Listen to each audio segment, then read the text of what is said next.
एक श्लोक के ऊपर हम जो चर्चा कर रहे हैं गीता दर्शन इस क्लास में, तो हम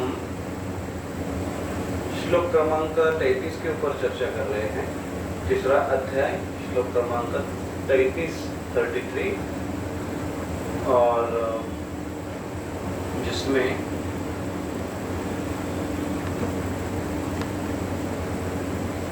हम पहले पार्ट में चर्चा कर चुके हैं और इसमें पहली जो लाइन है सदृशम चेष्टते सस्य,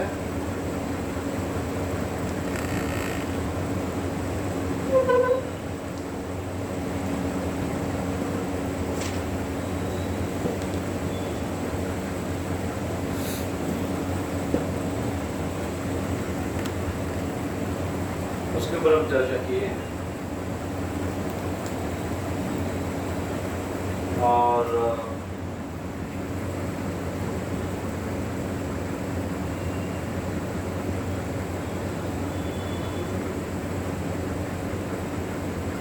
अभी हम उसके आगे वाले पार्ट पर चर्चा करेंगे। तो कृपया आज का श्लोक दोहराइए।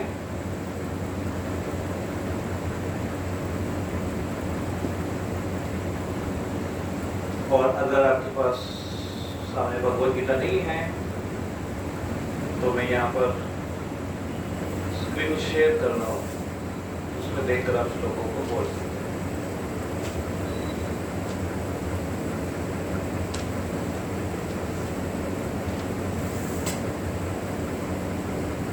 कैसे शेयर करें?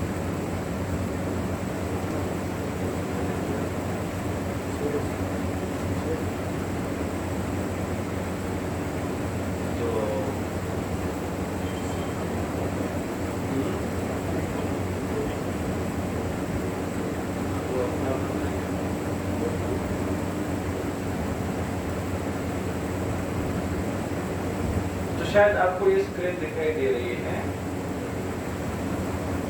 और ये रहा आज का श्लोक पार्ट 2।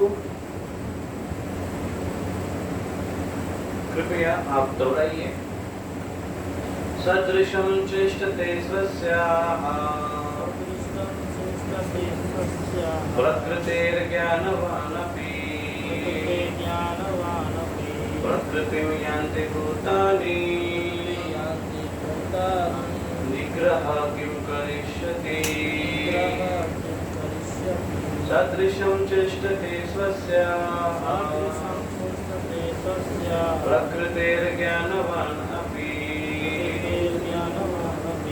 प्रकृतिं यान्ति भूतानि निग्रह किं करिष्यति। सदृशं चेष्टते स्वस्याः प्रकृतेर्ज्ञानवान् अपि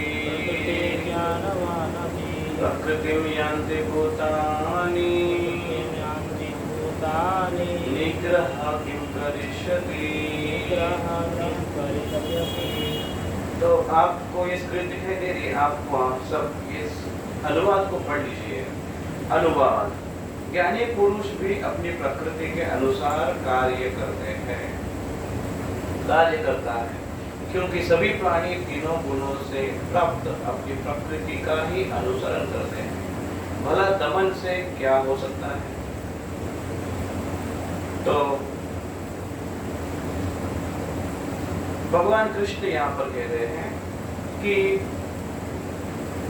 प्रकृति के अनुसार जो गुणों को प्राप्त हुए हैं, ज्ञानी पुरुष भी इसके अनुसार चलता है और प्राणियों भी इस गुणों के आधार पर चलते हैं।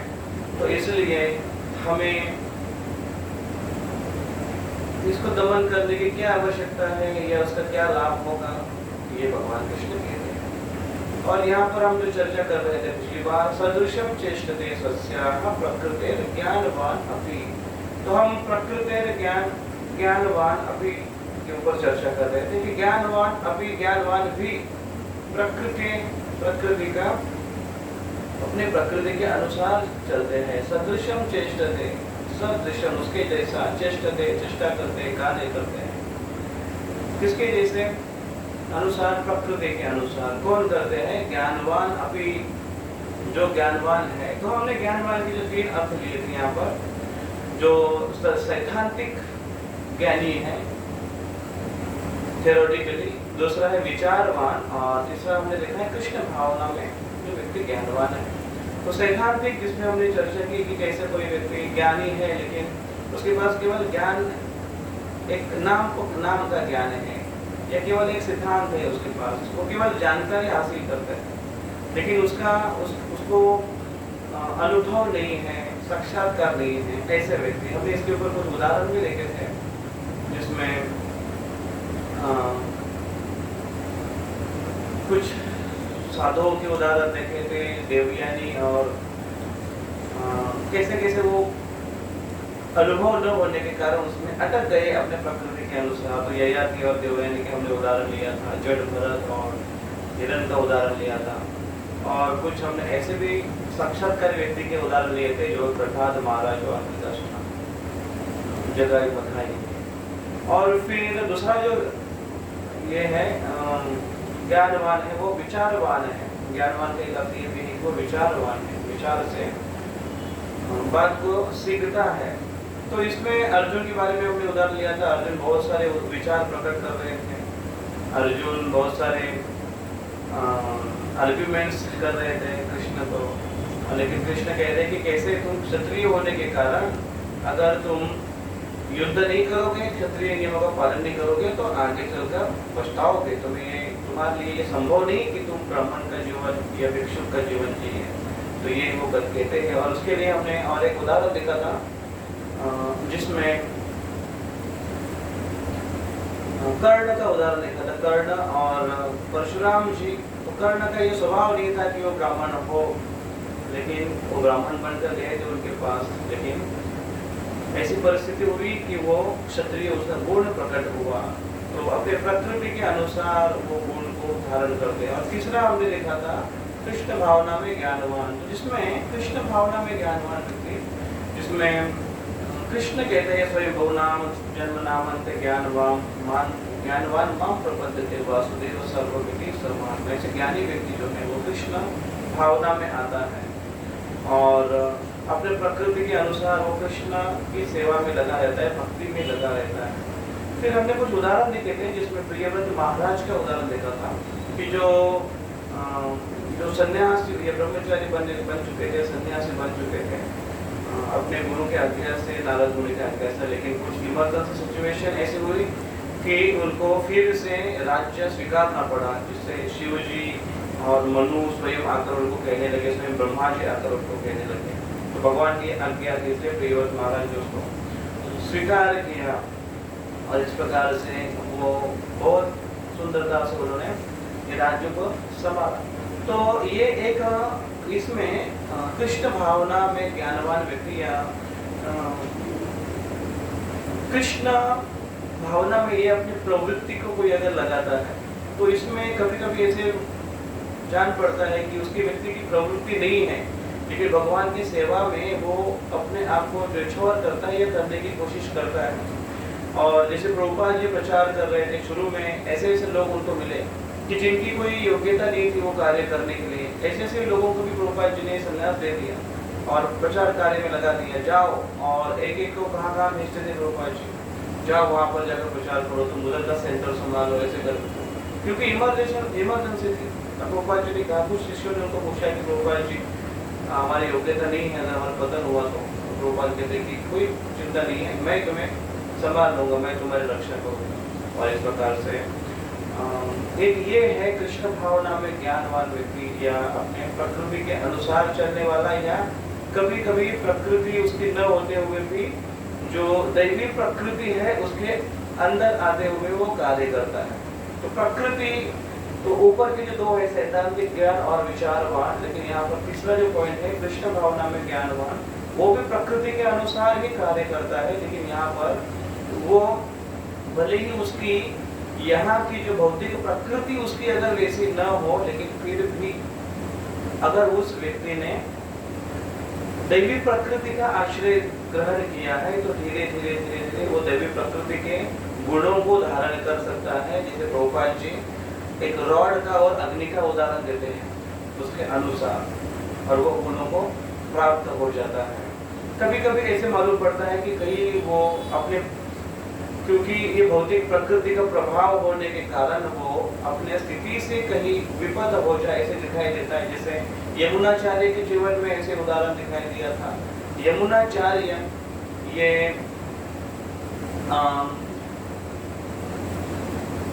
भगवान के सुंदर भक्त थे, बचपन से ही इतने ज्ञानी प्रकांड थे। अपने पिता को उन्होंने एक बड़े पंडित को, बड़े एक विद्वान व्यक्ति को उन्होंने हरा दिया था, उनके घमंड को तोड़ दिया था यमुनाचार्य।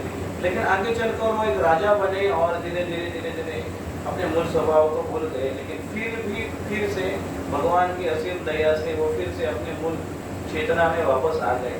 तो ये है कृष्ण भावनामृत में ज्ञानवान व्यक्ति। कभी कभी ऐसे में दिखाई देता है कि कभी कभी उसकी अगर वो स्थिति न हो, लेकिन फिर भी वो करने की कोशिश करता है, भगवान उसको सुरक्षा देते हैं। तो ये हमने चर्चा की थी। और फिर दूसरा हमने श्लोक का एक पाठ लिया था, प्रकृति यान्ति भूतानि। तो यान्ति इस शब्द का अर्थ हमने देखा कि जैसे यान में किस में जाते हैं, कौन से यान में जाते हैं वो भूतानि, भूत कौन से यान में रहते हैं, प्रकृति में दिया हुआ यान। प्रकृति ये स्वयं एक यान है और प्रकृति में दिया हुआ एक यान है। यान मतलब यंत्र। तो भगवान कृष्ण भगवद गीता में कहते हैं कि यंत्र रूढ़ानि माया प्रामयम सर्वभूतानि। जो व्यक्ति है, भूत है, जीव है, वो यंत्र रूढ़ानि, जो प्रकृति ने जो यंत्र दिया है, उनको शरीर रूपी यंत्र दिया है, उसमें आरूढ़ हुआ है। तो भौतिक प्रकृति भी एक यंत्र है और भौतिक प्रकृति ने हमको जो ये छोटी प्रकृति है, शरीर दिया है, वो भी एक यंत्र है। तो यंत्र के अंदर यंत्र है। इसके लिए हमने एक एग्जाम्पल दिया था कि एक कंटेनर से वो जा रहा है, बहुत सारे कारों को लेकर जा रहा है। तो कार अपने आप में एक यंत्र है, चल सकती है। लेकिन अभी एक कंटेनर में 10-15 या 7-8 कार उसके अंदर जा रही है। उसी प्रकार से जिस प्रकार से एक बड़े जहाज में, जो कि समुद्र में पानी में चल रहा है, उस जहाज में एक स्विमिंग पूल होता है या उसमें भी एक छोटी बोट होती है। तो बोट में बोट, बड़े बोट में छोटी बोट, इस प्रकार से यंत्र में यंत्र। तो इस भौतिक प्रकृति स्वयं एक यंत्र है। लेकिन हम ये हर एक जीव जो इस शरीर में आरूढ़ हुआ है, आत्मा इस शरीर में आरूढ़ हुआ है, यंत्र में आरूढ़ हुआ है और इसमें कार्य कर रहा है। तो यंत्र अर्थात इस यंत्र का उपयोग करते हैं कहीं पर गंतव्य को प्राप्त करने के लिए। तो इस गंतव्य को प्राप्त अगर नहीं करेगा व्यक्ति, तो वो उस यंत्र का सही इस्तेमाल नहीं कर रहा है। तो ये सब बोलने के बाद कृष्ण भी कहते हैं निग्रह किम करिष्यति। तो अभी कृष्ण कह रहे हैं कि हे अर्जुन, निग्रह किम करिष्यति। अगर एक कोई व्यक्ति अपने प्रकृति के अनुसार कार्य करता है, प्रकृति के अधीन होकर कार्य करता है, प्रकृति का इतना प्रभाव है उसके ऊपर, तो फिर इसलिए निग्रह किम करिष्यति, तो क्यों निग्रह करने की आवश्यकता है? तुम निग्रह मत करो। तो इसका अगर हम अर्थ देखें, तो इसका इस 3 श्लोकों को देखते हुए अगर इसका अर्थ हम देखें तो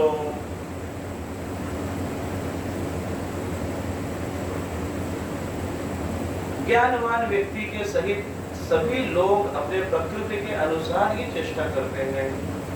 सभी प्राणी प्रकृति के नियंत्रण में हैं। अतः इस विषय में निग्रह अथवा बल प्रयोग से क्या लाभ होगा? इस प्रकार से वो कहते हैं कि ज्ञानवान व्यक्ति के सहित सभी लोग अपने प्रकृति के अनुसार ही चेष्टा करते हैं। तो स्वभाव का बहुत महत्व है। इस भगवद गीता में 2 बार ये श्लोक आता है कि जहाँ पर वो व्यक्ति को अपने प्रकृति के अनुसार कार्य करने के लिए कहा है, उसके मूल स्वभाव के अनुसार कार्य करने के लिए कहा है। तो इसलिए अपने प्रकृति को हमको जानना आवश्यक है। इसलिए कृष्ण अर्जुन के प्रकृति को जानते थे। कभी कभी हम अगर अपने प्रकृति को नहीं जान पाते तो हमारे पास ऐसा व्यक्ति होना चाहिए जो हमारी प्रकृति को जानता है और हमने उनको एक परमिशन देनी चाहिए कि वो हमारे प्रकृति को जानते हुए हमें मार्गदर्शन करें। तो यहाँ पर अर्जुन ने कृष्ण को परमिशन दे दी है, कृष्ण को विनती कर कहा है, शिष्यस्ते हम शाचादि मामता प्रपन्नम, मैं आपका शिष्य बन चुका हूँ, कृपया मुझे मार्गदर्शन करो, मेरी प्रकृति को आप पहचान कर मुझे बताओ मुझे क्या करना चाहिए।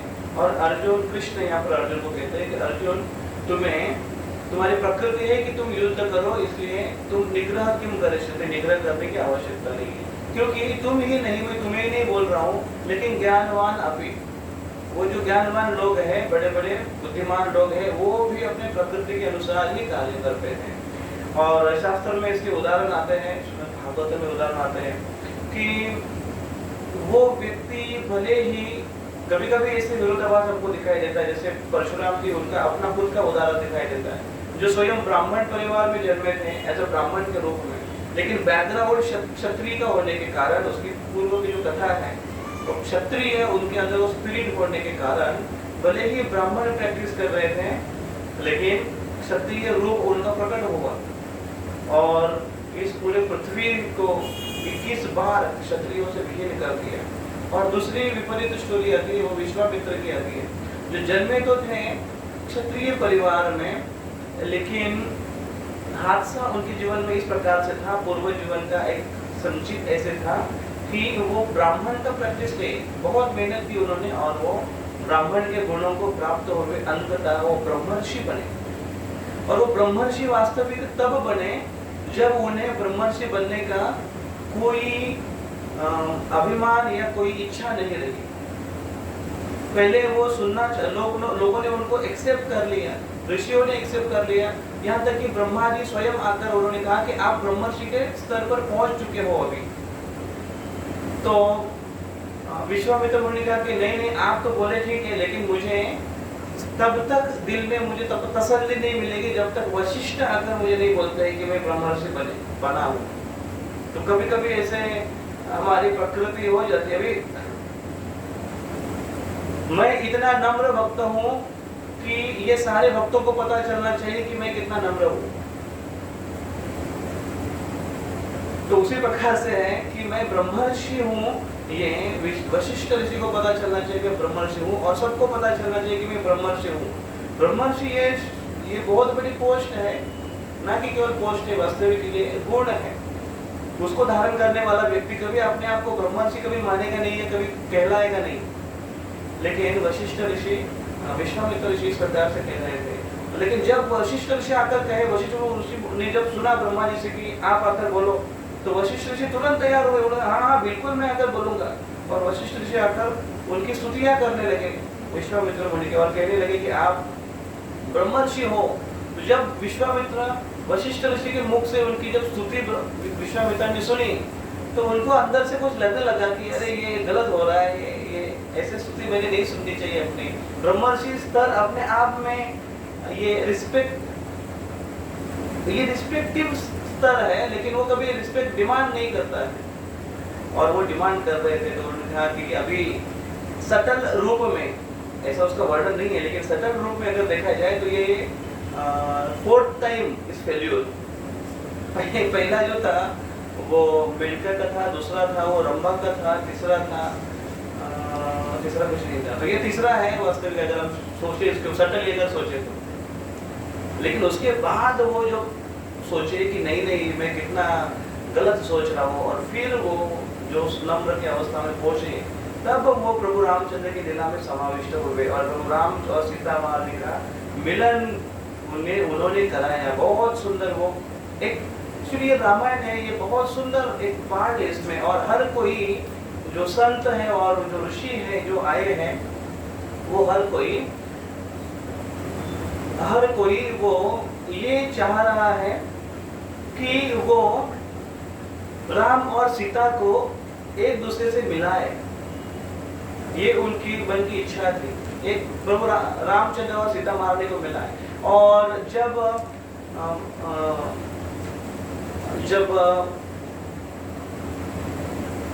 जो रामायण जब लिखी गई थी, रामायण वाल्मीकि ऋषि ने, तो वाल्मीकि ऋषि की बहुत इच्छा थी और बहुत प्रयास था कि राम और सीता ये दोनों एक दूसरे से मिले, उनका संगम हो। लेकिन आचार्यगण कहते हैं कि लेकिन उनका जो प्रयास है वो अंततः सफल होगा ही नहीं। तो रामायण ऐसे स्पॉट पर, ऐसे स्तर पर आकर रुक जाता है कि जहाँ पर जैसे एक दर्दनाक एक स्टोरी है ये, ऐसे समापन हो जाता है प्रभु रामचंद्र की लीला में। और विश्वामित्र मुनि ने प्रयास किया, दोनों को मिलाया भी, राम सीता एक दूसरे के साथ है, लेकिन आगे चलकर प्रसंग ऐसे हुआ कि फिर से बिछड़ गए, फिर से उनको एक दूसरे के साथ में लाने की कोशिश की, फिर से एक दूसरे के साथ आए वो रावण का वध कर, फिर कुछ साल उन्होंने राज्य भी किया, लेकिन उसके बाद फिर से प्रजागणों ने उनसे फिर से बिछाड़ दिया, तो राम सीता अलग अलग हो गई। फिर से लव कुश ने एक वाल्मीकि ऋषि ने प्रयास कर और पूरे रामायण कंठस्थ करवाकर लव कुश को फिर से दोनों को एक दूसरे के साथ मिलवाया। ऐसे प्रसंग आए और गांव में ऐसी चर्चा होने लगी, जब वो राम की लीला जब सुना करते थे, लव कुश जाकर गाया करते थे, गांव में जाकर गाते थे, तब पूरे अयोध्या नगरी में जाकर गाते थे और सब लोगों ने उनकी गलती, उनका एहसास हुआ और वो मानने लगे कि हाँ, अरे हमारी बहुत बड़ी भूल होगी कि हमने सीता महारानी को अलग करवाया प्रभु रामचंद्र से। तो इसलिए सारी जनता एकजुट हो गई और जाकर प्रस्ताव करने लगी कि नहीं, सीता महारानी को वापस लाना चाहिए, हमारी गलती हो गई, हमें माफ कर दीजिए, इस प्रकार से। और फिर प्रजा की ये बात सुनते हुए जो ऋषियों ने, वशिष्ठ ऋषि ने एक प्रस्ताव रखा प्रभु रामचंद्र के सामने, और प्रभु रामचंद्र ने कहा मैं ऐसे तो उनको ले नहीं सकता हूँ, फिर से परीक्षा होगी। तो बहुत प्रयास कर दोनों को एक दूसरे के साथ जुड़ाने की जब कोशिश की गई और अंत में सीता महारानी ने कहा भाई बस होगी परीक्षा, और कितनी परीक्षा देंगे, कितनी परीक्षाएं देंगे। भक्ति शास्त्री की परीक्षा होती है, हर यूनिट में परीक्षा होती है, घर में बैठकर परीक्षा होती है, ओपन बुक परीक्षा है, क्लोज बुक परीक्षा, कितनी परीक्षा देंगे। तो अभी आप परीक्षा देने के, इतनी सारी परीक्षा आने के बाद आप ये मत करिए कि हे धरती आप फट जाओ, हमें आप में स्थान दीजिए। तो और अंत में उनका प्रयास है वो विफल हुआ। और देखिए दर्दनाक कैसे अंत हुआ। इसी प्रकार से प्रभु कृष्ण की भी लीलाएं इस प्रकार से आती है, अंत में ऐसी स्थिति आती है कि भगवान को अपनी लीला भी वाइंड अप करनी, समाप्त करनी है। तो कैसे दर्दनाक वो अंत हुआ, कैसे उनका पूरा जो कुल है वो कैसे नष्ट हुआ और कैसे वो चला गया। तो ये प्रसंग इस प्रकार से आता है। और हम जो चर्चा कर रहे थे खास करके विश्वामित्र मुनि की, तो विश्वामित्र मुनि ने एक इतना बड़ा कार्य कर दिया, तो भगवान और भगवान की शक्ति दोनों को एक साथ में करने की। तो ये कुछ उनके स्वभाव है, अपने कुछ स्वभाव है, अपने कुछ प्रकृतियां हैं, तो ये ध्यान में रखना बड़ा आवश्यक है, जैसे भगवान कृष्ण यहाँ पर कहते हैं। और इसलिए इसके अलावा निग्रह किम करिष्, इसके अलावा प्रयास करने की आवश्यकता नहीं है, निग्रह करने की आवश्यकता नहीं है, क्योंकि प्रकृति के अनुसार ये कार्य होता है, बलपूर्वक ये कार्य होता है, होगा। और दूसरा होता है, एक तो ये भौतिक प्रकृति के अंदर आकर एक कार्य होता है, दूसरा आध्यात्मिक प्रकृति के अंदर आकर कार्य होता है, जो भगवान के स्वयं योग माया शक्ति कार्य करती है। और यहाँ पर भगवान स्वयं अपने लीला से प्रकट करवाते हैं, या कृष्ण स्वयं कहते हैं कि ये मेरी माया है, ये मैया अध्यक्षण प्रकृति, ये मेरी अध्यक्षता के अंदर आकर कार्य करती है। और इसलिए हमारे पास चॉइस ये है कि हम प्रकृति के अंदर आकर कार्य करें, एक तो भौतिक या फिर आध्यात्मिक। और भगवान चैतन्य महाप्रभु की सुंदर लीलाएं आती हैं चैतन्य भागवत में, जहाँ पर जीव के स्वतंत्रता के बारे में वर्णन किया गया है। और ऐसे प्रसंग है कि जहाँ ऐसी अफवाहें लोग फैला रहे थे, क्योंकि उनको तकलीफ हो रही थी, भक्तगण आकर कीर्तन कर रहे, श्रीवास ठाकुर के घर में जोर जोर से कीर्तन कर रहे। वहाँ पर उस समय ऐसे लोग थे, वो धार्मिक तो दिखाई देते थे, लेकिन कर्मकांडी ज्यादा थे, भोगी ज्यादा थे, कर्मकांड के नाम पर भोग ज्यादा करना चाहते थे, और उनको पसंद नहीं था कि ये लोग दिन रात कीर्तन करें। तो इसलिए उन्होंने ऐसी अफवाह फैलाई कि दो नाव भरकर सेना या सोल्जर्स आने वाले हैं इनको पकड़ने के लिए कि जो जो इतने जोर जोर से हरिनाम करते हैं और खास करके चातुर्मास में ऐसे करते हैं, भगवान को जगा रहे, सबको डिस्टर्ब कर रहे। और ब्राह्मणों ने ये वहाँ के जो तथाकथित ब्राह्मण थे वो इस प्रकार से कंप्लेन कर रहे थे, तो इन्होंने ऐसे अफवाह फैलाई कि ऐसे बोट भरकर सोल्जर्स आने वाले मारने के लिए। तो सब जगह ये मायापुर में, पूरे नवद्वीप में ये खबर फैल गई और बहुत दुखी हो गए सब भक्तगण, कभी क्या होगा, और भयभीत भी हो गए। तो उस समय शिवाजी ठाकुर ये बहुत भयभीत थे और वो अपने घर में, उनके घर में एक बड़ा एक सुंदर अल्टर है। अल्टर मतलब एक बाहर ऐसे सेपरेट एक मंदिर है, सुंदर मंदिर है, हम लोग गए वहाँ पर देखे। तो वो आकर प्रार्थना करने लगे भगवान से। उनके पास भगवान नरसिंह देव का विग्रह था, तो उनकी वो आराधना करते थे। तो उस समय आराधना कर रहे थे और अभी तक निमाई, ये निमाई पंडित के रूप में है, अभी तक वो विश्वम्भर रूप में है, अभी तक उन्होंने संन्यास भी नहीं लिया, ना ही भक्त का अभी तक उन्होंने रूप धारण किया या वो कैरेक्टर धारण किया अभी तक। तो वो गंगा किनारे ऐसे वो घूम रहे थे और उन्होंने जब देखा कि ये मेरे भक्त बड़े उद्विग्न है, परेशान है, तो वो गंगा किनारे घूमते घूमते वहीं से बड़े जोर जोर से चलते चलते शिवाजी ठाकुर के घर में आए। शिवाजी ठाकुर दरवाजा बंद कर भगवान का ध्यान कर रहे थे, तो जोर से लात मार कर दरवाजा खोला उन्होंने और अंदर चले गए और अंदर जाकर शिवास को आवाज दे रहे, शिवास शिवास, तुम जिसकी पूजा कर रहे हो वो तुम्हारे सामने खड़ा है, ऐसे बोलने लगे। और शिवास पंडित जाकर देखने लगे। पहले ही निमाई पंडित का जो रिकॉर्ड था नवद्वीप में, वो एक बहुत ही अहंकारी, बहुत बड़ा पंडित, एक नटखट हठीला बालक, ऐसे उन्होंने अपना रिकॉर्ड बना के रखा था। और अगर आप पढ़ेंगे चैतन्य भागवत खास करके अगर पढ़ेंगे तो उसमें ऐसे वर्णन आता है, पढ़ते पढ़ते ऐसे लगता है कि भगवान इतने गर्वीले, इतने अभिमानी, कैसे इतना कैरेक्टर कर सकते हैं। पढ़कर मुझे अच्छा नहीं लगा था वास्तव में। जब पढ़ रहा था तो मैं इसे सोच रहा था कि ऐसे कैसे, टू मच, इतना भी नहीं करना चाहिए। लेकिन जब आगे पढ़ते पढ़ते गया तो वहां पर पता चला कि उस समय के जो ब्राह्मण थे वो इतने गर्वीले थे, इतने अहंकारी थे कि उनका अहंकार तोड़ने के लिए उनसे ज्यादा कोई अहंकारी चाहिए, तभी उनका अहंकार टूट सकता है। तो चैतन्य महाप्रभु इतने अहंकारी का रोल अदा कर रहे थे कि वो ब्राह्मण और ओपनली चैलेंज करते थे। और खास कर जब वहां से पीछे से ब्राह्मण अगर जा रहे तो जोर से बोलते थे कि ये मेरा मत है और ये मेरा सिद्धांत है, और पूरे नवद्वीप में मैं सबको चैलेंज करता हूँ कि है कोई पंडित जो मेरे ये सिद्धांतों को तोड़ के दिखाए। जोर से बोलते थे और पीछे से जो पंडित लोग, ब्राह्मण लोग जा रहे थे, वो चुपके से करते कैसे ही करते अपना रास्ता बनाकर निकल जाते थे, क्योंकि वो सोचते कि अगर निमाई ने हमको पकड़ लिया तो फिर हमको सबके सामने हारना ही है और बड़ा ह्यूमिलेशन है वो। तो इसलिए चैतन्य महाप्रभु ऐसा रूप प्रकट किए थे। और अभी यहाँ पर जब शिवाजी ठाकुर के सामने जब आए तो उसी रूप में, लेकिन जब शिवास पंडित जब आए, निमाई ने कहा कि जाओ तुम्हारे घर के सभी लोगों को बुलाओ, घर के सारे सदस्यों को बुलाओ, तुम्हारे घर के सारे हर एक सदस्य मुझे प्रिय है। भगवान की एक विशेषता है, देखिए कि भगवान की भक्ति करने वाले एक भी अगर घर का व्यक्ति भगवान के निश्चित भक्त है तो भगवान वो घर के हर एक व्यक्ति से प्रेम करते हैं, या हर एक व्यक्ति का उद्धार करना चाहते हैं।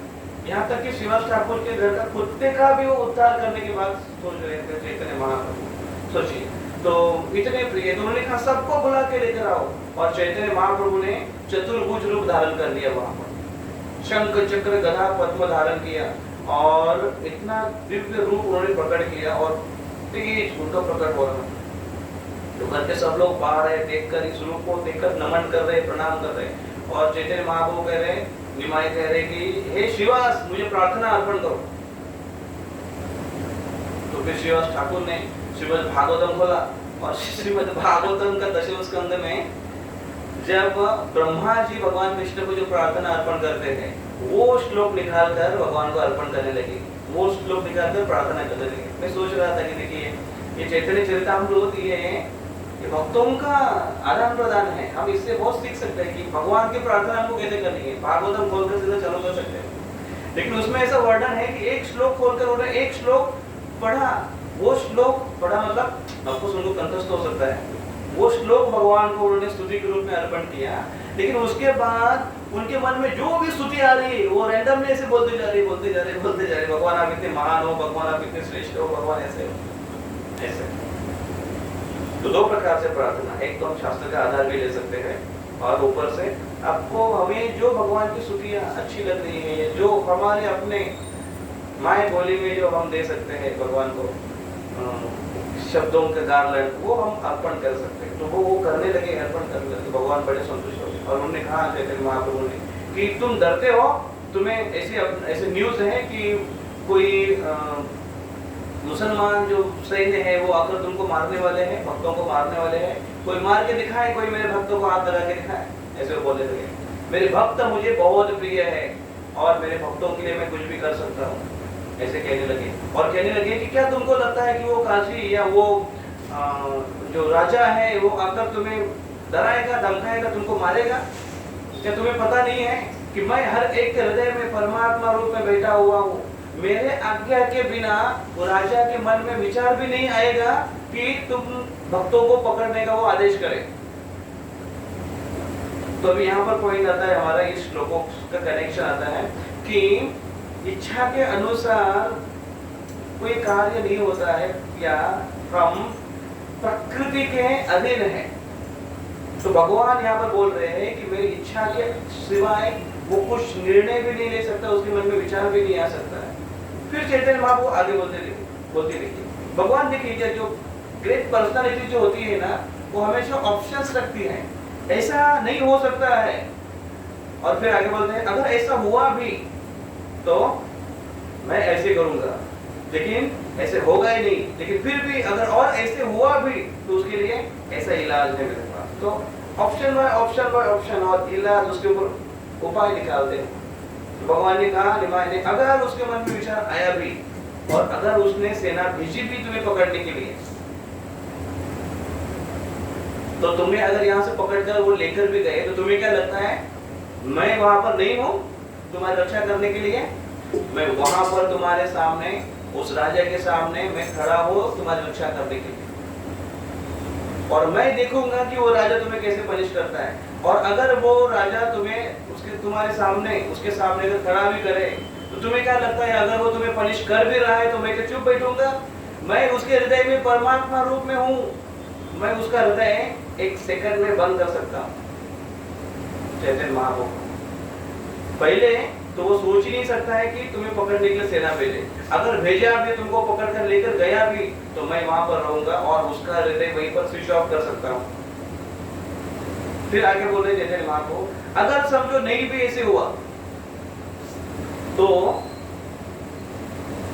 मैं वहां पर आकर प्रत्यक्ष उसके सामने आकर उस राजा को कहूंगा कि हे राजा, तुम अगर इस हरे कृष्ण महामंत्र को रोक रहे हो, इस कीर्तन को रोक रहे हो, तुमको लगता है कि ये हिंदू दैवत है, भगवान है, इसमें कोई शक्ति नहीं है, तो मैं तुम्हें चैलेंज करता हूँ कि तुम तुम्हारे मुल्ला और काशी और सारे तुम्हारे जो फकीर है सबको लेकर आओ और उनकी कितनी ताकत है उनको इस्तेमाल करते हुए ये जो प्राणी है उस सारे प्राणियों को भगवान का नाम उनके मुख से बुलवाओ या फिर उनमें भगवत प्रेम विकसित करके दिखाओ और उनको उनके आंखों से आंसू आकर लाकर दिखाओ, उनको भगवत प्रेम में रोकर दिखाओ।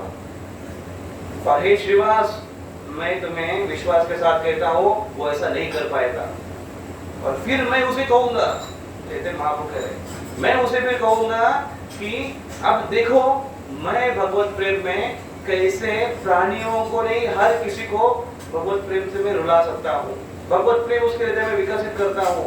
और हे श्रीवास, अगर तुम्हें इसका विश्वास नहीं है तो तुम्हारे घर के सब लोगों को लेकर आओ यहाँ पर और देखो मैं उनको कैसे कृष्ण प्रेम देता हूँ। और इतने में चैतन्य महाप्रभु उसी भावावेश में देखते हैं कि उनके बाजू में उनका सारा परिवार आकर दर्शन कर रहा है। उस परिवार में उनकी नेफ्यू, पुतनी, क्या बोलते हैं उसको, भतीजी नारायणी नाम की छोटी सी उनकी एक कन्या थी, भतीजी थी, वो वहां पर थी। तो चैतन्य महाप्रभु ने कहा, नारायणी को तरफ देखते हुए कहा, देखो मैं इस लड़की में, छोटी लड़की में कैसे भगवत प्रेम विकसित कर देता हूँ। और कृष्ण चैतन्य महाप्रभु ने कहा, हे नारायणी, भगवान का नाम लो, कृष्ण का नाम लो, और कृष्ण कृष्ण बोलते हुए आंखों से आंसू बहाओ, कृष्ण कृष्ण बोलते हुए रो। और जैसे ही नारायणी को कहा कि तुम कृष्ण कृष्ण बोलो, और नारायणी जो कृष्ण कृष्ण बोलने लगी, कृष्ण कृष्ण बोलते हुए गदगदित होने लगे, रोमांचित होने लगे, आंखों से आंसू आने लगे, जोर जोर से रोने लगी, और इतनी मत्त हो गई कि भाव विभोर होकर जमीन पर गिर पड़ी, बेहोश हो गई। और सारे भक्त ये देखकर जोर जोर से बोलने लगे, हरि बोल, हरि बोल कर कर वो नारा लगाने लगे और चैतन्य महाप्रभु का जय घोष करने लगे। तो फिर श्रीवास चैतन्य महाप्रभु ने कहा श्रीवास ठाकुर को, अभी तुम्हें विश्वास हुआ तो अभी तुम्हें कोई डरने की आवश्यकता नहीं है, और मैं ये घोषणा करता हूँ कि मेरे भक्तों का, चैतन्य महाप्रभु जो कृष्ण ने घोषणा की है, मेरे भक्तों का कभी नाश नहीं होता है। ये जो चैतन्य महाप्रभु कृष्ण का जो जो जो वाक्य है, मेरे भक्तों का न मे भक्त प्रणश्यति, नाश नहीं होता है।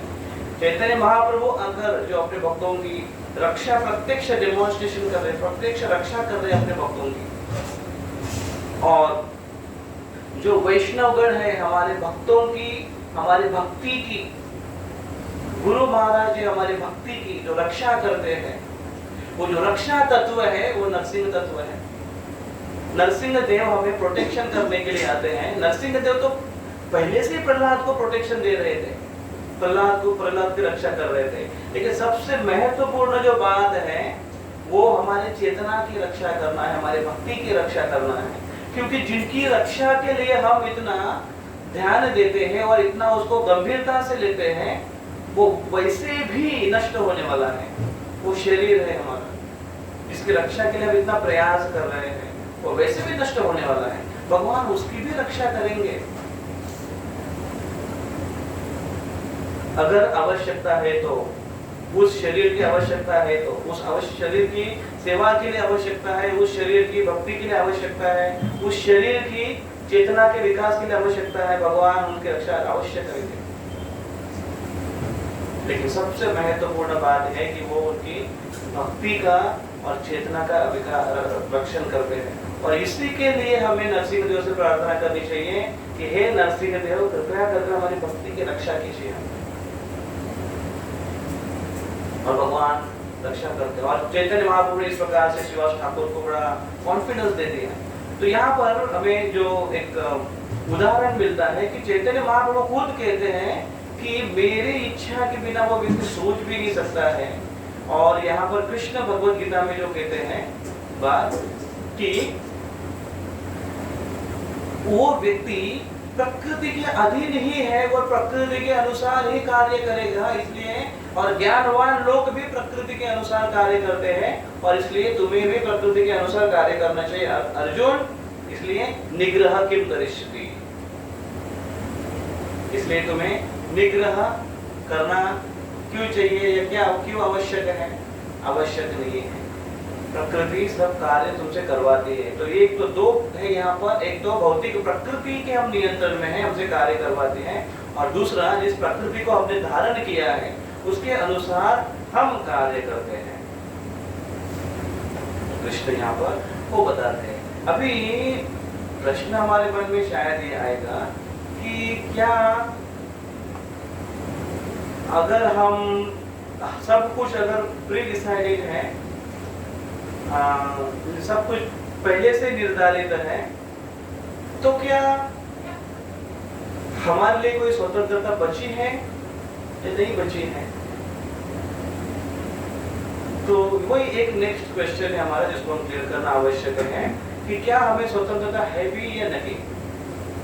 कभी कभी लोग ऐसा ब्लेम कर सकते हैं कि भगवान ने तो पूरा हमको होल्ड करके रखा है, पूरा बांध के रखा है, कहाँ स्वतंत्रता है। यहाँ पर सुंदर शास्त्र में एक वर्णन आता है, एक श्लोक आता है, एक उदाहरण दिया जाता है, और वो बैलों का उदाहरण दिया जाता है।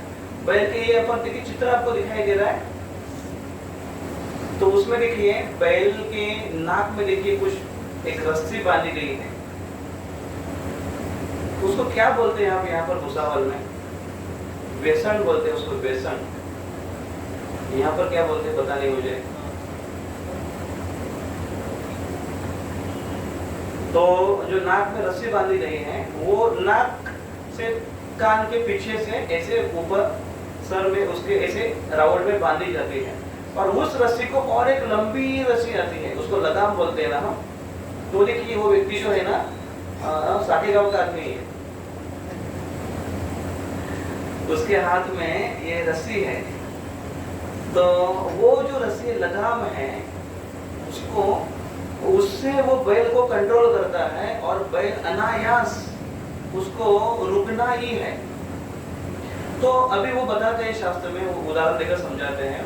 तो क्या उस बैलों के पास कोई स्वतंत्रता नहीं है? बैलों के पास कितनी स्वतंत्रता है? जितनी लंबी वो लगाम है उतनी स्वतंत्रता बैलों को है, और उससे ज्यादा अगर वो बैल यहाँ वहां अगर जाने लगे तो वो जो चलाने वाला है, ड्राइवर है, वो उनको कंट्रोल करेगा, उनको रोकेगा। तो अभी यहाँ पर बैल को अगर पूरी स्वतंत्रता अगर चाहिए तो उसके लिए उसके पास एक इलाज है, एक उपाय है। क्या? कि उनके जो मालक जो चाहता है उसके अनुसार वो चले, उस रास्ते में चले, उतने स्पीड से चले। ये अगर वो करेगा तो उसके लिए वो बैल बड़े अच्छे हैं उसके लिए। फिर वो बैलों को बड़ा अच्छा मानेगा और बैल को बड़ा स्वतंत्रता देगा। वो जो उसकी जो लगाम है वो और ढीली करेगा ताकि बैल को और तकलीफ ना हो, और बड़े आराम से जैसे जो व्यक्ति चल रहा है उस प्रकार से चलेगा। तो क्या हमें स्वतंत्रता है? जी हाँ, स्वतंत्रता है, लेकिन स्वतंत्रता का इस्तेमाल करना है कैसे, वो हमारे पास चॉइस दी गई है। उस स्वतंत्रता तो अल्टीमेटली यहाँ पर एक तो माया और दूसरा है कृष्ण, दोनों के बीच में ये चॉइस है, या हमारे लिए ये दोनों में से एक ऑप्शन है जिसको हमको चूज करना है। कृष्ण को चूज करना है या माया को चूज करना है। तो हम हमेशा किसी न किसी के नियंत्रण में तो रहेंगे ही। हमारे ऊपर है कि हमको माया के नियंत्रण में रहना है कि कृष्ण के नियंत्रण में रहना है। माया के नियंत्रण में अगर हम रहेंगे तो हम जीवन काल तक, अनंत जन्मों तक हम दुख का सामना करना पड़ेगा, हम दुख भुगतते रहेंगे। और अगर हम कृष्ण को चूज करते हैं अपने जीवन में तो अनलिमिटेड, अनंत काल के लिए हम सुख को भोगेंगे, सुख हमें मिलेगा। तो अभी यहाँ पर हमारे पास चॉइस है। तो कृष्ण लेकिन इस श्लोक में बोलते हैं कि लेकिन अभी अर्जुन तुम जिस प्रकृति को प्राप्त हो गए हो उस प्रकृति के अनुसार तुमको कार्य करना चाहिए। प्रकृति के खिलाफ या प्रकृति के अपोजिट या उसके अलग रहकर अगर तुम कार्य करोगे तो तुम्हें तकलीफ होगी उससे। तो हमको ये ध्यान देना आवश्यक है एज अ साधक के रूप में कि हम अपने प्रकृति के अनुसार, अपने स्वभाव के अनुसार भक्ति में आगे बढ़ने की कोशिश करें। स्वभाव को हम अपने इस स्वभाव को हम जैसे हमारी भौतिक प्रकृति में हम हैं तो इसको आध्यात्मिक प्रकृति में के अंदर लाने की हमको कोशिश करनी चाहिए। तो भले ही हमारा स्वभाव तो जनरली अभी कभी कभी होता है कि, तो इसका मतलब ये नहीं कि कोई भक्त अगर मंदिर में आएगा और उधर हाथ पाट के ऐसा खड़ा रहेगा तो बोलेगा मेरा स्वभाव ही नहीं है कि मैं झाड़ू मारूं। तो क्या स्वभाव है तेरा? प्रवचन के बाद प्लेट हाथ में, तो ठीक है झाड़ू मारने का स्वभाव नहीं है तो और कुछ सेवा तो करोगे। तो कोई अगर बोलेगा मुझे चैंटिंग करने का मेरा स्वभाव ही नहीं है, मेरा मन लगता ही नहीं उसमें, तो शुरू में हो सकता है कि चैंटिंग नहीं कर पाएगा वो, लेकिन तो कीर्तन तो उसको अच्छा लगेगा, प्रसाद उसको अच्छा लगेगा, भक्तों से बात करना उसको अच्छा लगेगा। तो स्वभाव है उसका। हमको ये ऐसी चीजों में नहीं स्वभाव देखना है कि सेवा करने का मेरा स्वभाव नहीं है, या फिर ये कार्य करने का, प्रचार करने का मेरा स्वभाव नहीं है, या जप करने का स्वभाव नहीं है, इस प्रकार से उसने नहीं सोचना है। वो कार्य करते हुए या सेवा करते हुए, या एक अगर वो भगवान की भक्ति कर रहा है या भगवान की भक्ति उसको करनी है, भगवान की भक्ति ही नहीं, भक्ति करना ही मेरा स्वभाव नहीं है, इस प्रकार से अगर वो सोचेगा तो भगवान की भक्ति से तो उसने भगवान को चूज किया है कि उसने माया को चूज किया। हाँ, अगर आप भगवान को चूज कर रहे हैं तो भगवान को चूज करते हुए अपने स्वभाव, मतलब अपने जो हमारे पास क्वालिटीज है, गुण है, जो हमारे पास जो नेचुरल इंक्लिनेशन है, उसको कृष्ण की सेवा में हमने लगाने की कोशिश करनी चाहिए। तो उसको जानने की हमने कोशिश करनी चाहिए। जैसे कुछ लोगों का नैसर्गिक या बाय बर्थ उनको संगीत में कोई रुचि नहीं होती, तो कीर्तन वो लीड कर नहीं सकता है, लेकिन कीर्तन में नाचना उसको आएगा। लेकिन हमारे अभी जहाँ पर जितने भी भक्त हैं, अभी आप जुड़े हुए हैं यहाँ पर, तो इनमें से कई भक्तों को ऐसा हो सकता है कि उनको नाचना ही नहीं आता है। तो मेरा ये प्रॉब्लम था कि कई अगर शादियों में कभी लेकर जाते थे कोई, या किसी की शादी में मित्रों की कभी जाना होता था, तो सबसे बड़ा टेंशन ये आता था कि वो नाचना कैसा है, क्योंकि नाचना आता नहीं है।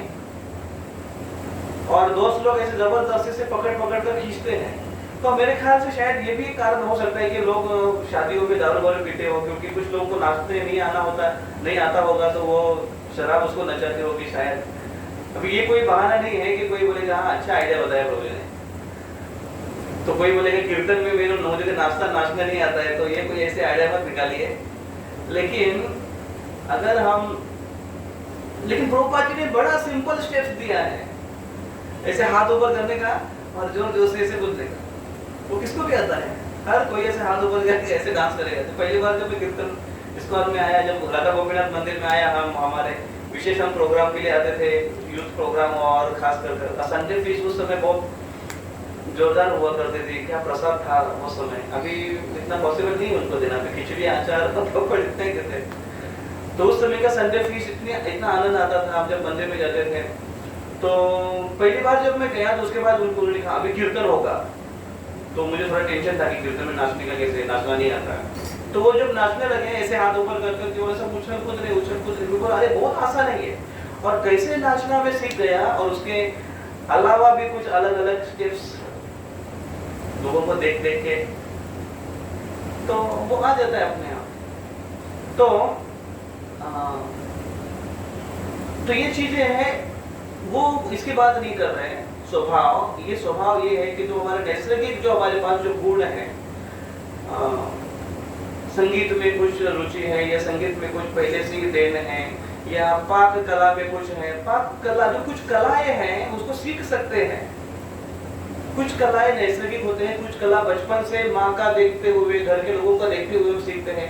कुछ कलाएं हम आपके कॉलेज में, स्कूल में सीखते हैं। कलाओं को आत्मसात किया जा सकता है, जिसको कृष्ण की सेवा में लगा सकते हैं, अगर हमारे पास, हमें अगर वो अवसर है सेवा करने का।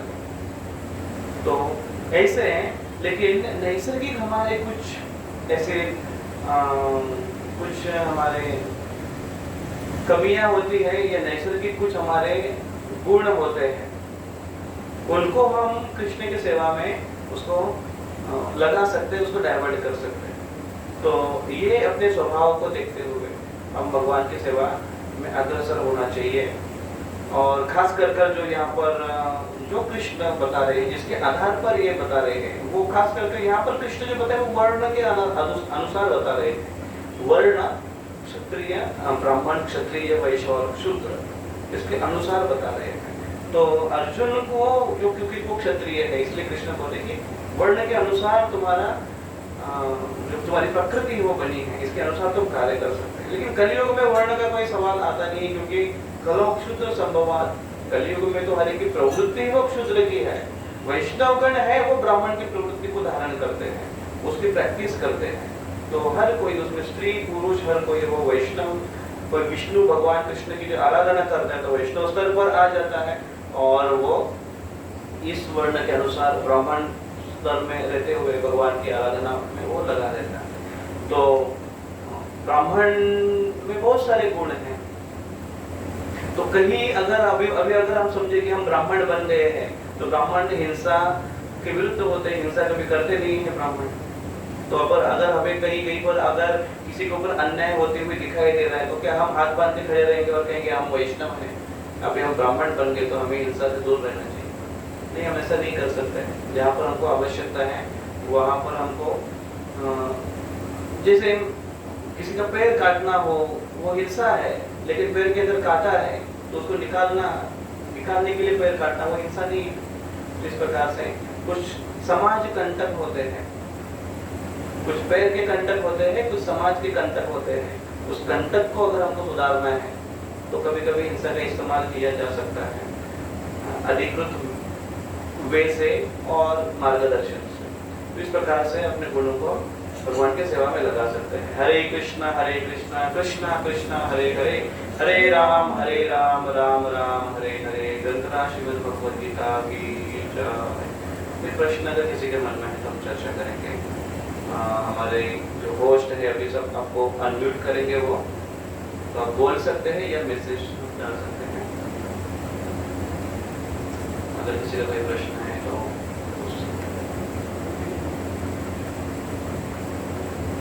अनम्यूट किया है, इनको अनम्यूट किया है, आप अपने आप को अनम्यूट कर सकते हैं और किसी को प्रश्न है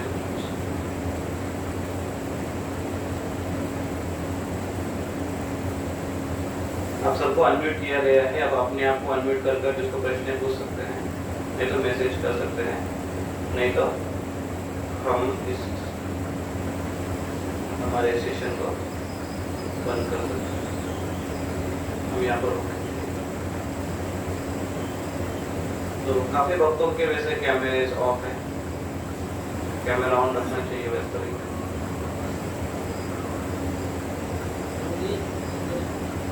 राजेंद्र पाटिल प्रभु श्लोक,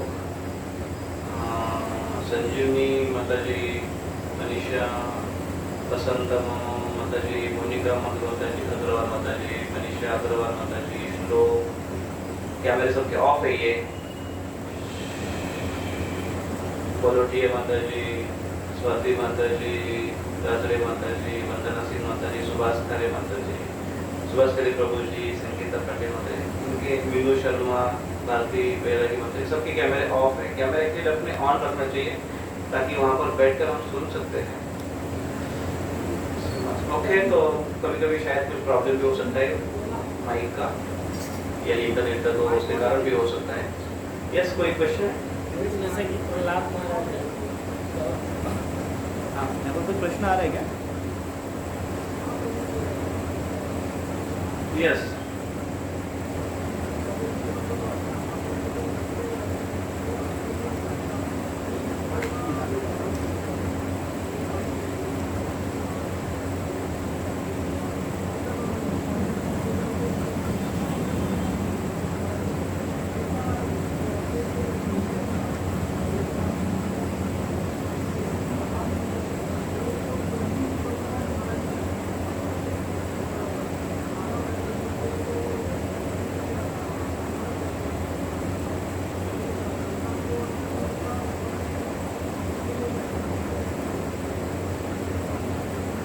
तो सबसे महत्वपूर्ण बात यह है,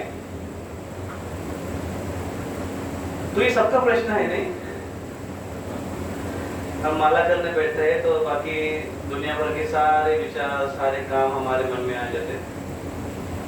तो ये ऐसा क्यों होता है? क्योंकि हमने इसकी प्रैक्टिस की है बहुत साल से। बहुत साल से हमने इसकी प्रैक्टिस की है, बचपन से ये प्रैक्टिस की है, मल्टीटास्किंग की हमने प्रैक्टिस की है, इसलिए ये होता है। एक साथ में 2-2, 3-3, 4-4 काम करने की हमको आदत लगी है। हम खाते खाते टीवी देख रहे हैं और बाथरूम में नहाते नहाते एक तो गाना गा रहे हैं, एक तो और कुछ सुन रहे हैं, या अपना बाथरूम सिंगर वो तो चलता है। एक साथ में एक काम करने की हमें आदत नहीं है, एक समय में ज़्यादा काम करने की हमको आदत है। तो इसलिए जब माला करने के लिए हम बैठते हैं तो एक समय में वो मन और कार्य में लग जाता है, क्योंकि उसको आदत है। तो हमको कॉन्शियसली, ध्यान पूर्वक हमको ये प्रैक्टिस करना आवश्यक है जब हम छोटी छोटी चीज़ों को कर रहे हैं।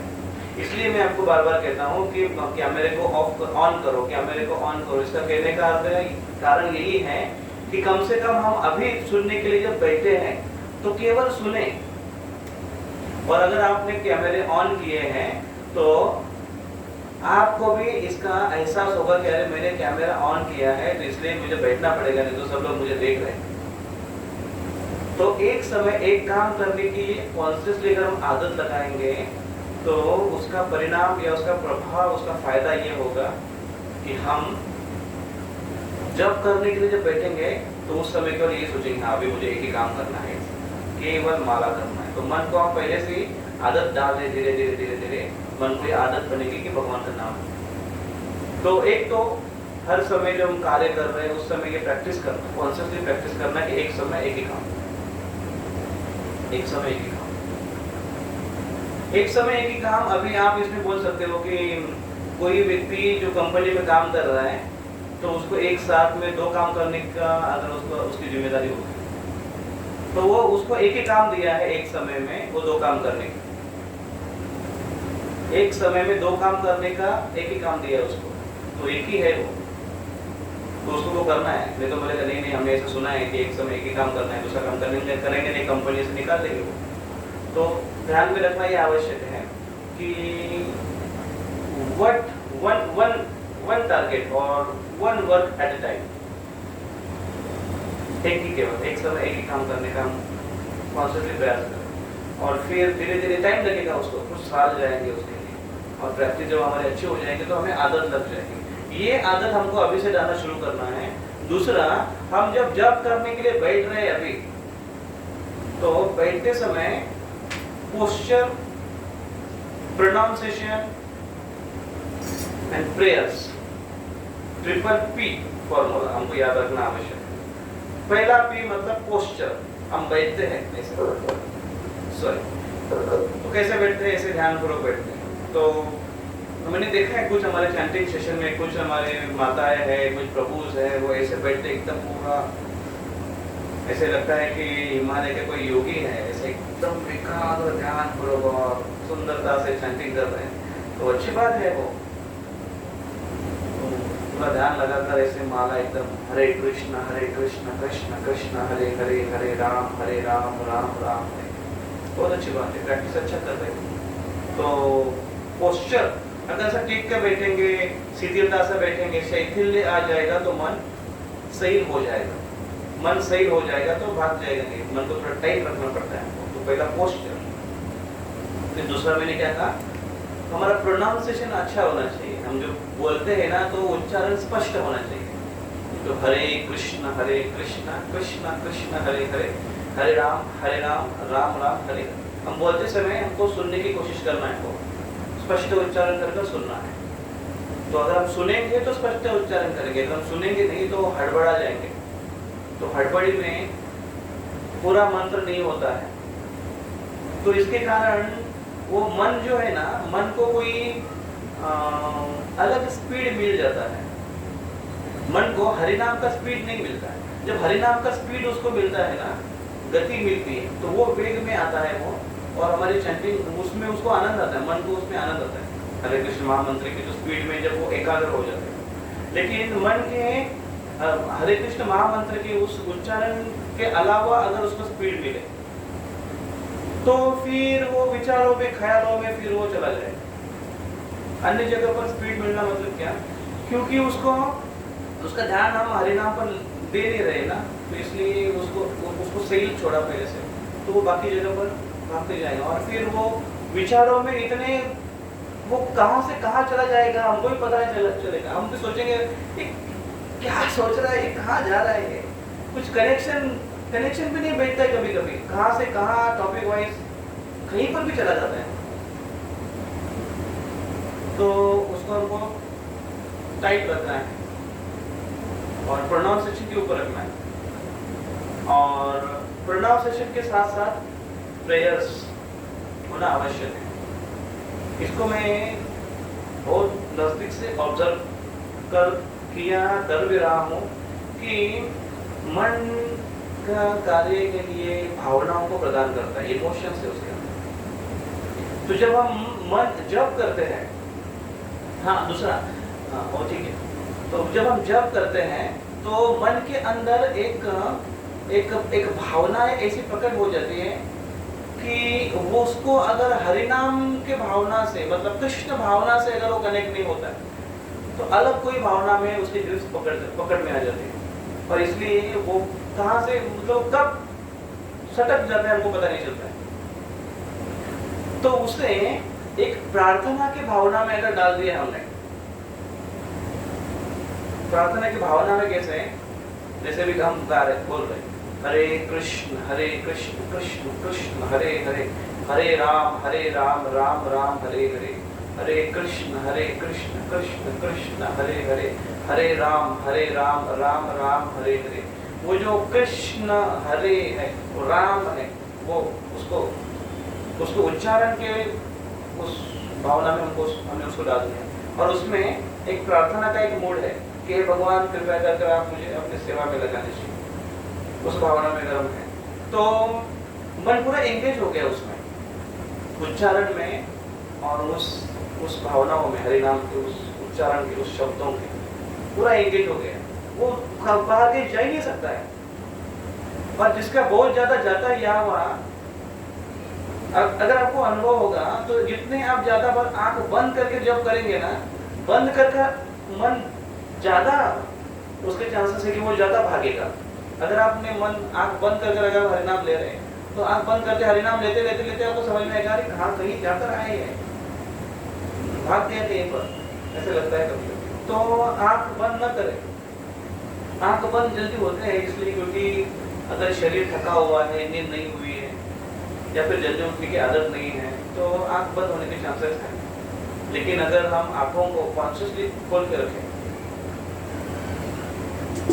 तो हरिनाम, मन वहां पर रहने की संभावना है, मन कहीं जाएगा नहीं। प्रभुपाद जी को एक बार प्रश्न पूछा गया था ये कि मन हमारा बहुत भटकता है, मन को एकाग्र कैसे करें जब करते समय। तो प्रभुपाद जी ने बड़ा सुंदर उत्तर दिया। प्रभुपाद ने कहा कि हमें हरे कृष्ण महामंत्र बोलना है और उसको सुनना है। यहाँ पर मन एकाग्र करने की बात कहाँ आई, ऐसे प्रभुपाद बोलते। लोगों ने प्रश्न पूछा कि मन की एकाग्रता नहीं होती जब करते समय, तो प्रभुपाद ने कहा कि हमको कहाँ मन एकाग्र करना है। एक बार एक प्रश्न शायद जननिवास प्रभु को या पंकज प्रभु को, दोनों में से किसी एक को एक प्रश्न पूछा गया था इससे कि मन को एकाग्र करने के बारे में शांति के समय। तो उन्होंने कहा कि हम थोड़ा हठ योगी है, या हम थोड़ा अष्टांग योगी है। अष्टांग योगी है वो मन को एकाग्र करने की कोशिश करते हैं, हम तो भक्ति योगी है। हमें केवल हरे कृष्ण महामंत्र का जप करना है।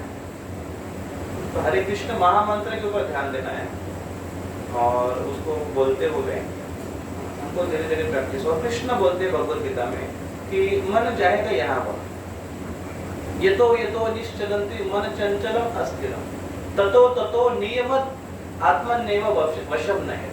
ये तो निश्चलंती, कृष्ण कहते हैं जब जब मन भागेगा। तो कृष्ण कह रहे हैं ना कि मन भागेगा, कृष्ण को पता है मन भागने वाला है, इसलिए कृष्ण बोल रहे हैं कि मन जाएगा आपका, लेकिन ततो निश्चलंती, तब उसको पकड़ कर खींच के लेकर आओ, कृष्ण कहते हैं। और ये कैसे होगा? अभ्यास से न तो क्रियते, ये अभ्यास से होगा। रोज का हम अभ्यास करेंगे, प्रैक्टिस करेंगे तो ये वैराग्य न च क्रियते। कुछ चीज जो नहीं आवश्यक है, अनावश्यक है, उसको हमको त्याग करना चाहिए। तो ऐसे करते करते हो जाएगा। और ये जो बेसिक चीज है ना, ये बहुत महत्वपूर्ण है। बहुत सारे भक्तों का यही प्रॉब्लम हो जाता है कि कितने साल, 4 साल, 8 साल, 10 साल, 12 साल, 20 साल बिताने के बाद भी हरि नाम में रुचि नहीं होती। ये बहुत फंडामेंटल और बहुत महत्वपूर्ण एक्चुअली ये बात है।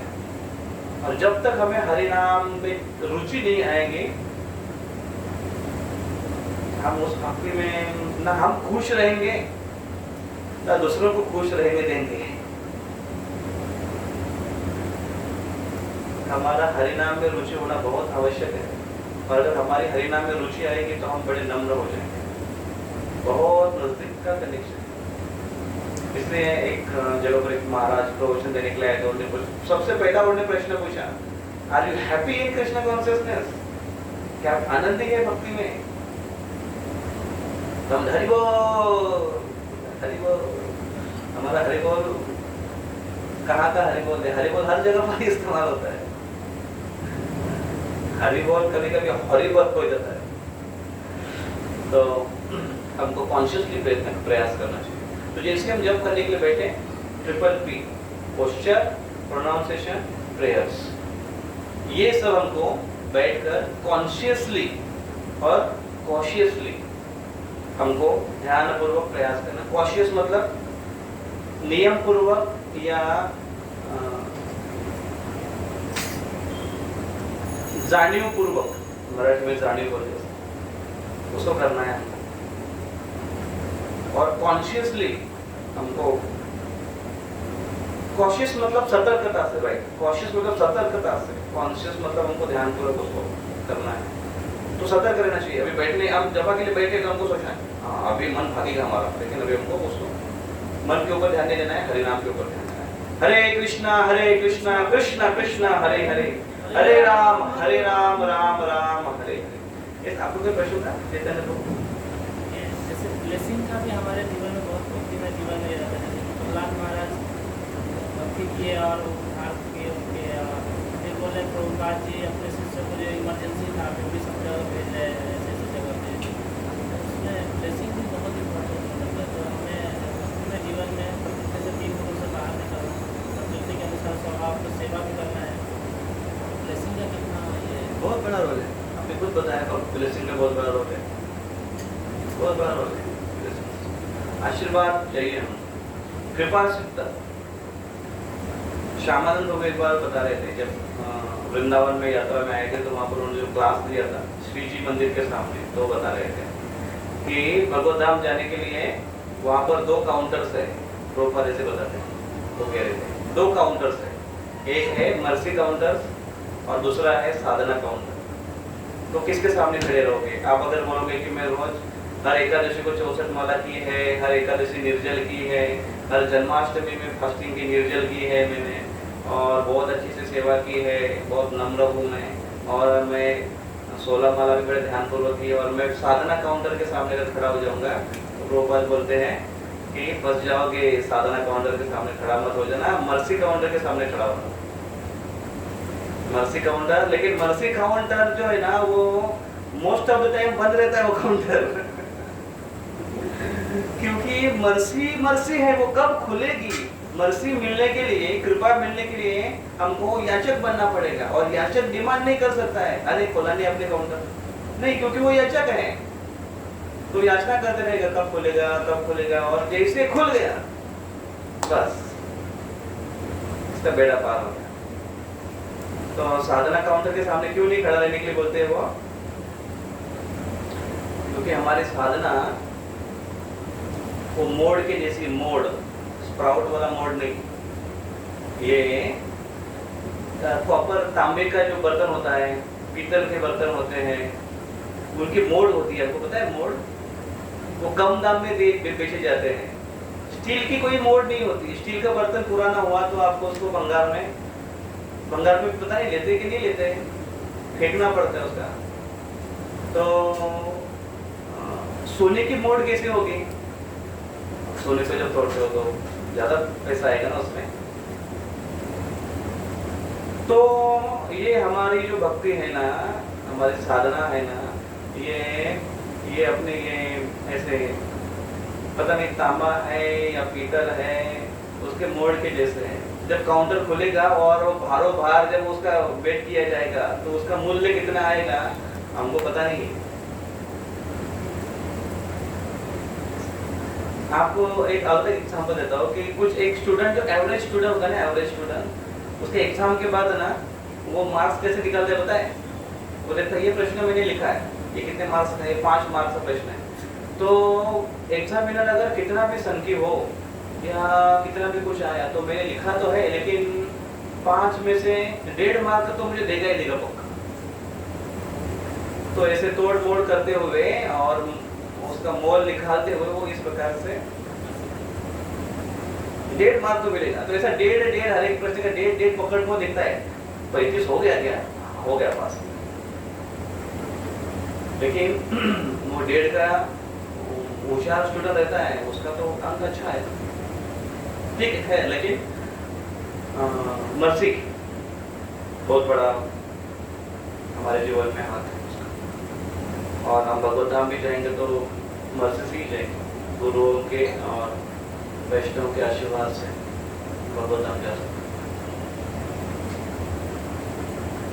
Do your best and leave the rest to Krishna. Leave the rest to गुरु परंपरा। हमारे प्रयास जारी करना चाहिए, कृपा हमें अपने आप मिलेगी, क्योंकि हम उनके नियमों का पालन कर रहे हो, उनके आज्ञा का पालन कर रहे हैं। ओके, और कोई प्रश्न?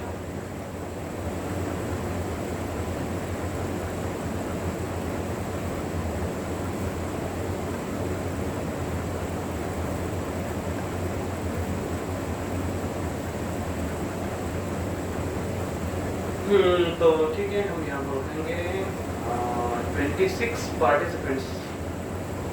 पिछले मंगलवार में 100 लोग थे नहीं?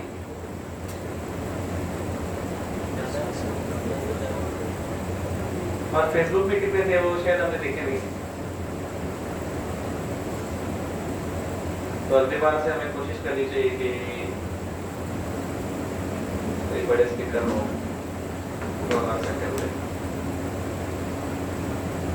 एनीवेज, हमको कोशिश करनी चाहिए। हम ऐसे स्पीकर, दिनेश महाजन का हाथ ओके हो गया, हैंड राइज। हमें कोशिश करनी चाहिए कि जब हम ऐसे स्पीकर को जब इनवाइट करते हो और ज़्यादा लोगों को इनवाइट करते हैं तो उनका फॉलो करें, क्योंकि हमने उनको कभी बुलाया आप आइए लेक्चर में, आज विशेष प्रोग्राम है, उनको कुछ अगर अच्छा लगा तो उनको बोलना चाहिए कि आपको क्या अच्छा लगा। अगर आप ऐसे, हम हमारे हर मंगलवार में प्रोग्राम होते हैं तो उसके लिए हमको उनको इन्वाइट करना चाहिए। तो बड़े प्रोग्राम रखने का पर्पज ये है कि अगली बार से उन लोगों को हम रिमाइंड करके फिर से हम लाने की कोशिश करें, और ताकि उनकी रेगुलरिटी बढ़ी रहे, ये उसका पर्पज है। तो हमको उसके लिए कोशिश करें। और रोज सवेरे ऑनलाइन जपा सेशन होता है 5:30 से 7:30 बजे तक, और काफ़ी वक्त आते हैं अच्छे से, उनको बड़ा आनंद आता है उनको, आप उनको पूछ सकते हैं। तो जो लोग नहीं आते हैं उनसे विनती है कि आप आ सकते हैं रोज सवेरे 5:30 से 7:30।